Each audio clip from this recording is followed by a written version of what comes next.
Hey everybody, this is us for Stood on Gaming with episode 8, match number 2, with Burn here in Modern, particularly of the Boros variety, with a small splash for center vines on the sideboard.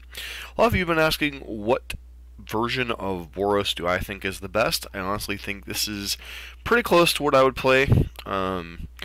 Specific things on the sideboard we'll get into in a minute, but, list with 4 Lightning Helix, no Skullcrack in the main, 4 Skewer the Critics, 1 Lava Mancer, and 19 lands. As far as the sideboard goes, in Starting Bridge, run it if you have it. This is a card I'm still not, all through my testing, I'm still not 100% sure on. But if we were not to run this, I'd probably run another Path to Exile and another Skullcrack. 2 copies of Cinder Vines for various matchups. Obviously, it's good against Leyline. It's good against the 4-color War deck. It's good against Chalice. It's good against Bogles. It's good against potentially Is It Phoenix and Control decks, so a little bit wider range than stuff like Destructive Revelry because of the extra text about non-creature spells. Searing Blood and Path for creature decks, Rest in Peace. Usually you want to run 3 to 4 Graveyard Hate pieces for Dredge minimum to even have a chance in the matchup, and even then I still think we're a dog. Then Core Firewalker for the mirror match, for Burn, Mono Red Phoenix, Goblins, the various zoo decks, so a lot of different things Core Firewalker can come in against, but definitely a certain subset of decks, and then Skullcracks for any type of life gain, and when you need to be running some more instant speed spells against particular archetypes, like, Burn, or the Burn Mirror, or Control, especially when you want to prevent your opponent from gaining life. So it hasn't been as huge a deal in the format, but there is still a lot of incidental life gain. The humans decks I've noticed have been running 4 Auriok champions. The Jund decks, obviously, Jund and Rock decks have, Kalidas and Scavenging Ooze. Jeskai decks obviously have Lightning Helix. A lot of the Burn decks have been going away from Helix, so it's not necessarily as truly relevant in the mirror match anymore, but some of the mono red decks are running like Dragon's Claw, so wish our opponent good luck.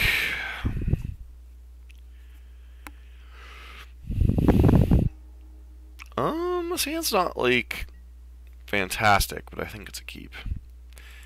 To me, a fantastic hand has a 1-drop in it. That's my 1-drop creature. That's my definition of the best burn start. Alright, so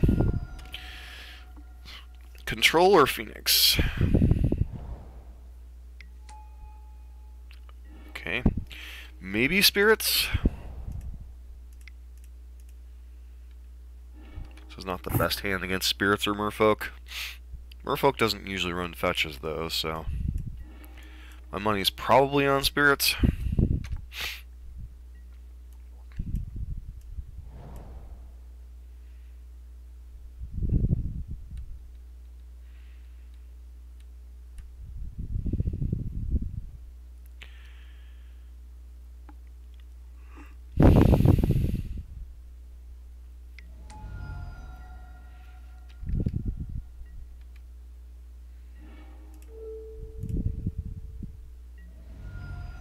We would have loved to have drawn a Searing Effect there, but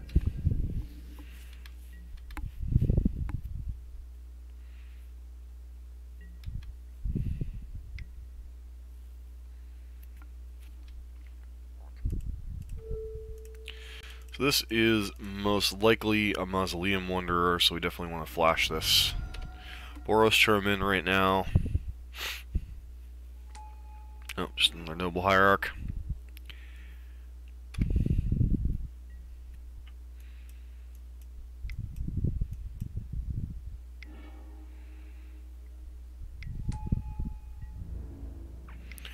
There's the Mausoleum Wanderer.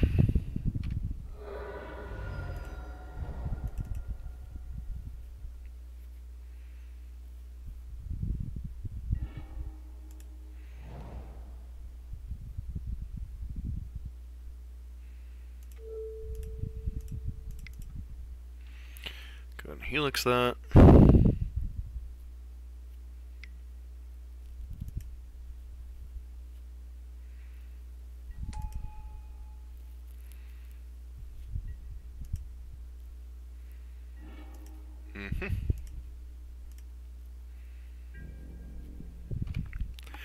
So now, barring our opponent having, like, collected company or something here, I think the game's over. Well, I guess they could have Spell Queller. Spell Queller would be mildly annoying.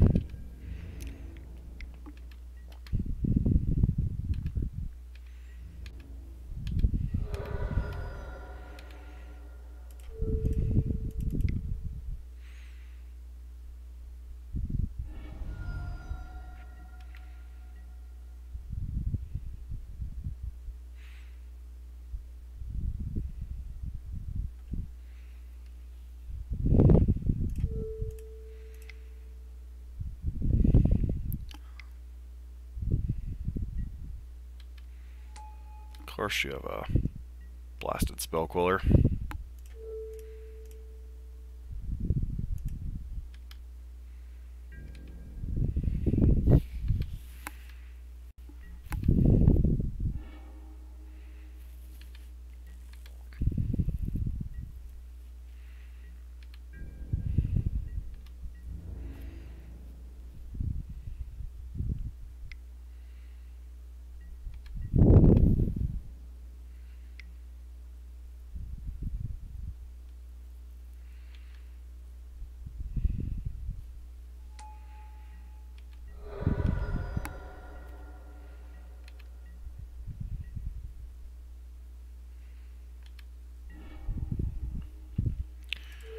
Well, I mean, do another Spell Queller.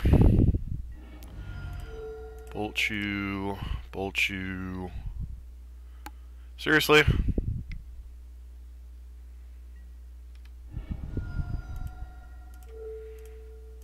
Try to kill you.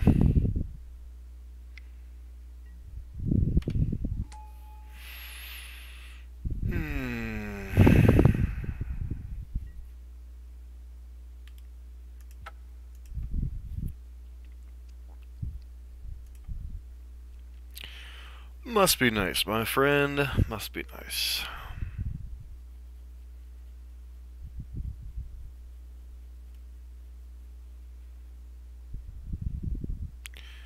So...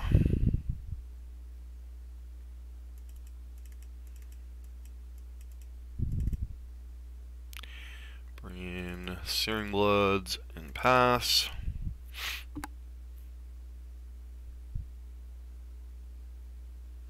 Some consideration for Skullcrack, so I think we bring it in, down a couple copies of Spike, call to submission.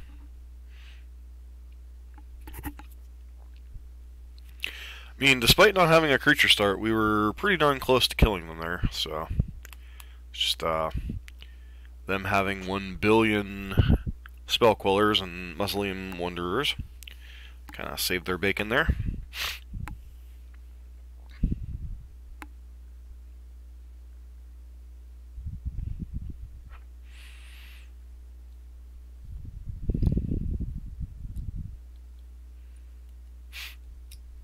But they're likely to bring in things like Thalia, Knight of Autumn, that kind of stuff, so must be prepared.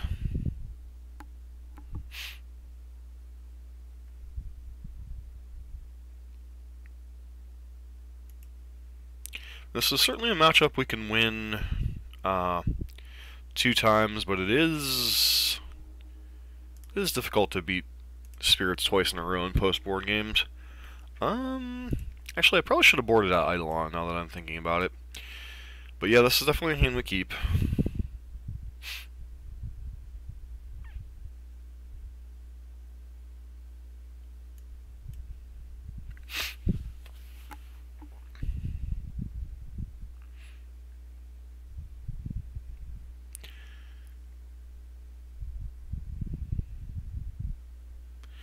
Keeps their hand and scries to the top.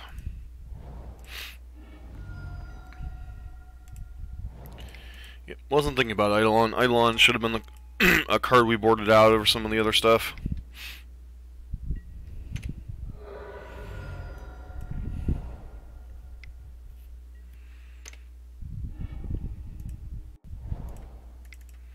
It's going to be a little bit better in this scenario, given the fact that they don't have a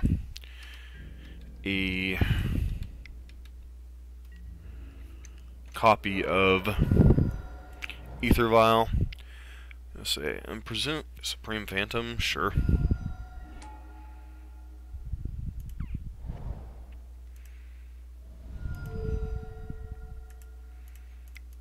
Get that out of the way. Deal our opponent some damage.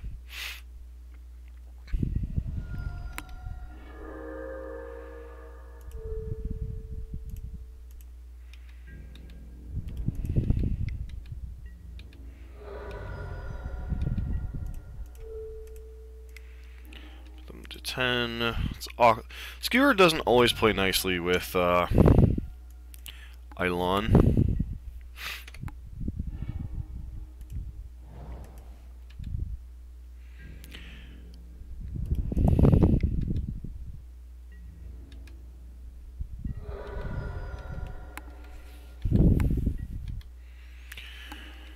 See what our opponent plays here on end step. If anything, nothing. Alright.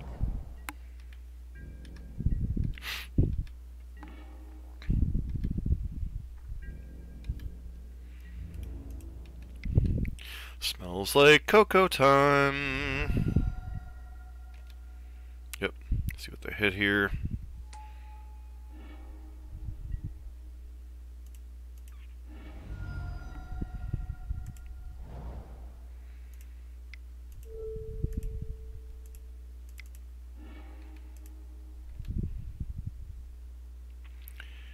And we got there. So, definitely need to get these Eidolons out of our deck. They did remotely serve us well there, but they're generally not good in the matchup.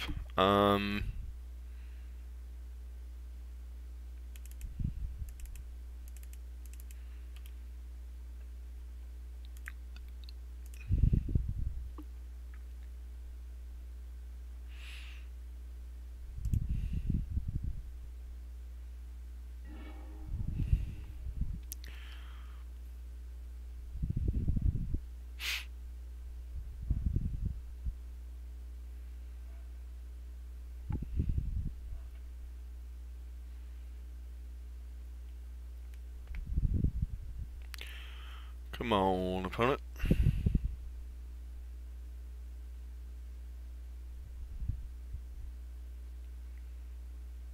Come on. Let's dance. I think I've spent more time waiting on my opponent to accept games than I have actually playing the games here. Yeah, hand's fine. It's got one more land than I usually like, but definitely keeping.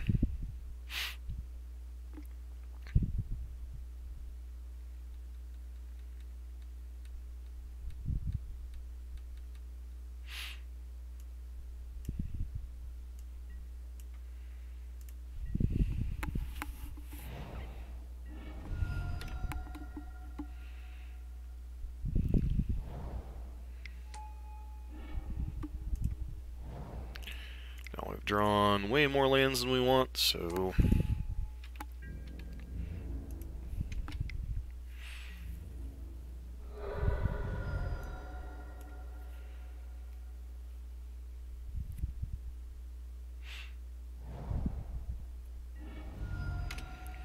have a feeling this is Thalia.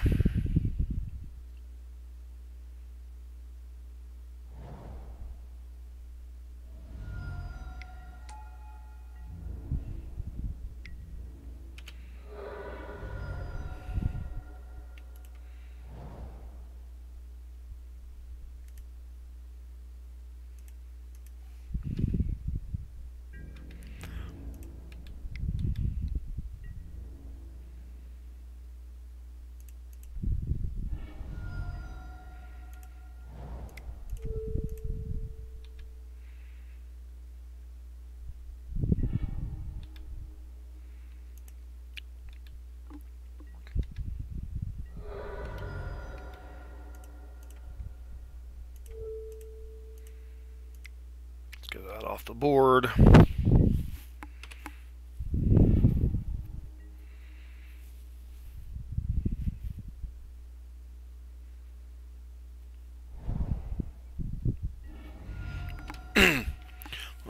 So at least 12 here. Geist of St. Trigil.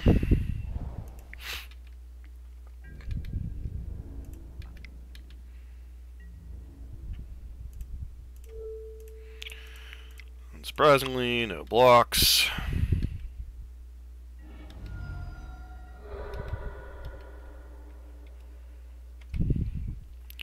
This race is going to be close, depending on what they got here.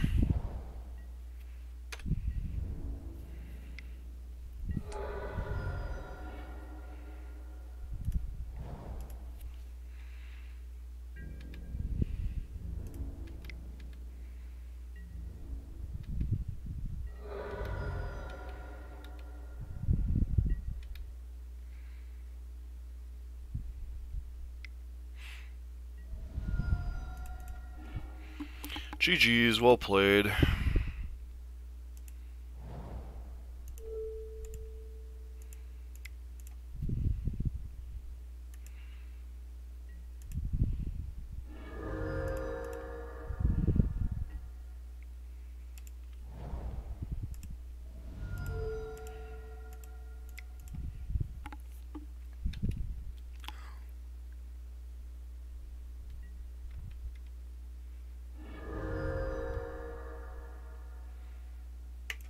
Alright, so we got there against Spirits. Once again, that's a closest matchup. I think it depends on their sideboard, but I think it's a pretty close matchup for Burn. I'd say Burn's slightly ahead in the matchup, but depends on the configurations and the draws. So this has been Dust for Dustin on Gaming. We almost won all 3 games, so I mean, obviously Modern's a very close format in a lot of matchups. So it's been Dust for Dustin on Gaming with episode 8, match number 2.